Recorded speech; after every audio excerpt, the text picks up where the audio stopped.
ఎట్లా కాంపౌండ్ లోపల పెట్టుకుంటావు అని చెప్పి ఒక 9 ఏళ్ళు నడిచినట్టుంది డిస్ప్యూట్ నాకు తెలిసి.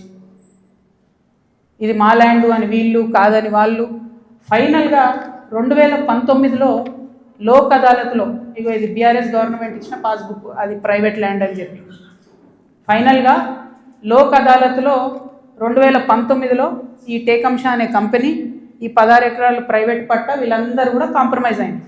2019లో ఎప్పుడైతే కాంప్రమైజ్ అయినరో ఆనాడే ఆ ల్యాండ్తో నాకు కానీ నా భర్తకు కానీ సంబంధం లేదు.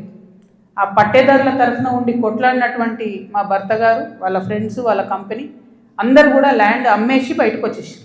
ఎప్పుడు? 2019. 2019లో మా హస్బెండ్ బయటకు వచ్చేసిన తర్వాత 2022లో ఫస్ట్ పర్మిషన్ బీఆర్ఎస్ గవర్నమెంట్లో ఫస్ట్ పర్మిషన్ ఇచ్చింది కన్స్ట్రక్షన్కి, 12 ఎకరాల ల్యాండ్కి కన్స్ట్రక్షన్. మరి పట్టా భూమి అయితే ఎందుకు ఇచ్చారు పర్మిషన్? మరి గవర్నమెంట్ భూమి అయితే ఎందుకు ఇచ్చారు పర్మిషన్? 19లోనే మా హస్బెండ్ ఎగ్జిట్ అయిపోయింది అక్కడితో.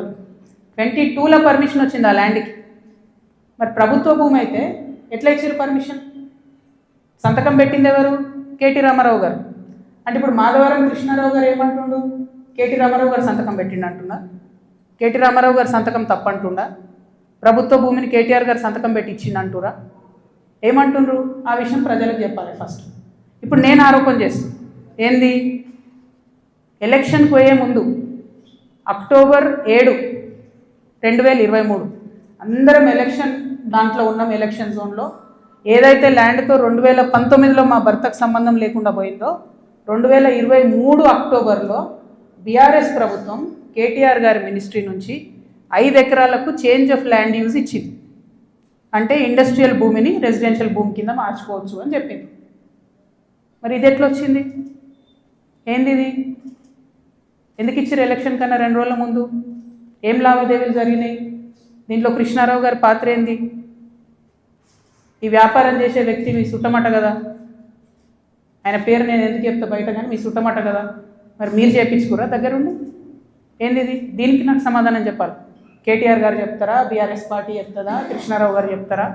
దీనికి సమాధానం చెప్పాలి. ఎట్లా ఇస్తారు చేంజ్ ఆఫ్ ల్యాండ్ యూజ్? ఈ ల్యాండ్తో మాకు సంబంధమే లేదు.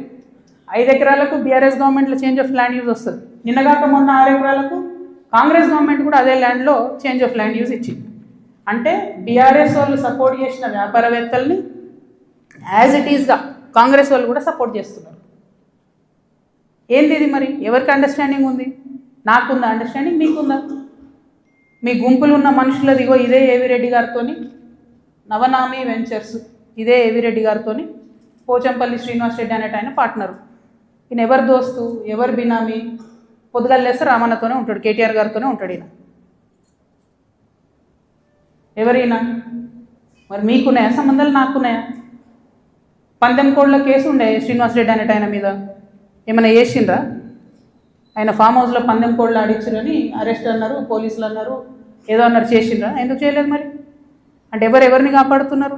ఎవరికి బంధుత్వాలు ఉన్నాయి? ఏదో ఆడపిల్లను ఊరుకుంటా మీరు తమాషా చేస్తా అనుకుంటారేమో, తోలు తీస్తా ఒక్కొక్కరిది పట్టుకొని చెప్తున్నాను. ఇప్పుడు కృష్ణారావు సంగతి చెప్తున్నా. పాపం చిన్నోడు యాక్చువల్లీ, నేను ఎన్నుకుండి ఎవరు ఆడిస్తున్నారు ఆ గుంటనక్క సంగతి కూడా చెప్తా తర్వాత. కానీ కృష్ణారావు గారు నా మీద మాట్లాడంగానే ఇగో ఇంతమంది, ఇది కూడా పట్టుకోను కాగితం పైకి, అది పట్టుకోండి ఒకసారి అది చూపి. ఇంతమంది బాధితులు వాళ్ళంతా ఫోన్లు చేసి ఎకరాలు ఇన్ని ఉన్నాయి అక్క, దయచేసి మాట్లాడండి అక్క. నిన్నటి నుంచి ఫోన్. ఓ దగ్గర 16 ఎకరాలు, ఓ దగ్గర 400 ఎకరాలు, CS 14 ల్యాండ్స్, మామూలుగా లేదు. ఒక దగ్గర ఎంత ఘోరం అంటే ఆఖరికి హైడ్రా కూడా పోయి కూలగొట్టింది. ఇక ఇంకొకటి క్లియర్గా చెప్తా పట్టు, ప్రణీత్ కన్స్ట్రక్షన్ ఒకటి ఉంది. ఎంత